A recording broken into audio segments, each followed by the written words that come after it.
60 افراد پر مشتمل. اس میں ڈاکٹر مفتی مستان علی قادری جو مجھے کہا جاتا ہے، میرے علاوہ ڈاکٹر حافظ محمد صابر پاشا صاحب، مفتی عبدالواسع احمد صوفی صاحب، جناب وحید احمد ایڈوکیٹ صاحب، جناب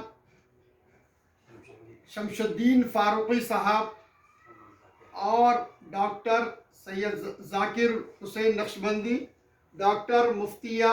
ناظمہ عزیز مومناتی، ڈاکٹر مفتیہ رضوانہ زرین صاحبہ ہے، اور ان کے علاوہ بھی وقتاً فوقتاً دیگر خاتون مفتیات کو بھی سے استفادہ حاصل کیا جاتا ہے. جب مسئلہ خاتون کا آتا ہے اور وہ سمجھ نہیں پاتی ہے تو خاتون مفتیات کے ذریعے سے کتاب و سنت کی روشنی میں ان کی ذہن سازی کی جاتی ہے، اور ان کو اسلامی اصول کیا ہوتے ہیں، شوہر کے کیا فرائض ہیں، اور خاص کر گھریلو معاملات میں جو مسائل پیدا ہو رہے ہیں، الجھنات پیدا ہو رہے ہیں، اس کو دور کرنے کے لیے خاتون دیگر مفتیات کے بھی خدمات لیے جاتی ہیں.